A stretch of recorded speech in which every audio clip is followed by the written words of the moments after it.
hope this doesn't happen to anyone, but I already know people that have experienced this. One day, Rachel was fine. She was going about her day. She was busy. She was productive. She was spending time with her family and friends. But then all of a sudden, she developed a cough and started to get a high fever, and she had no idea what it was. When she went to get checked at the hospital, they realized that it was COVID-19. She wasn't allowed to leave the hospital. She couldn't go back to her husband and her family and her friends. She had to stay there.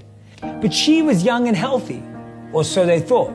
So they thought she would be fine if she just stayed there and recovered.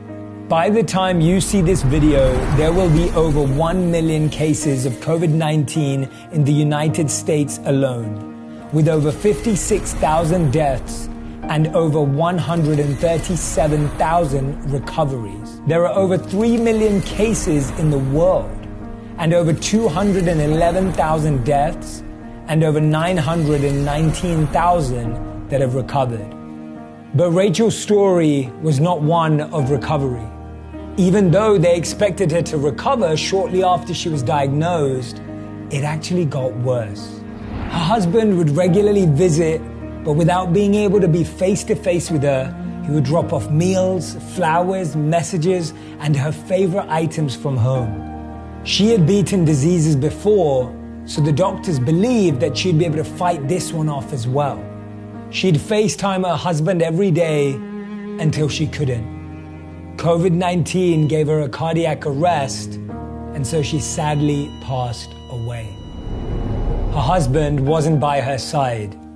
There were so many things that he wanted to say to her, so many memories he wanted to relive with her, so many new memories he wanted to make with her, so many plans and dreams they had together.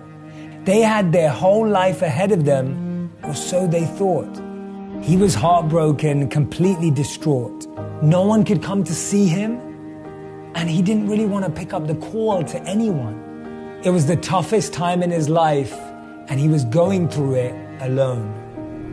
He finally decided that he was going to go to the hospital to pick up her items and everything that she had left behind. When he got home, he opened her phone to see the pictures they had and wanted to start looking through all the memories that they had captured. And as he was going through her photo gallery, he found a picture. This picture was of a note, and on that note, she had written to him, this is what it said. My love, I love you more than you could imagine. I am going to miss you so incredibly much. You have been my best partner, my best friend, and my greatest adventure. From the moment we met, I knew you were the person I wanted to spend my life with. You're the most kind-hearted, generous, and caring soul I've ever known, and I'm so grateful to call you my husband. I want you to continue being the man I fell in love with. Continue living, my darling.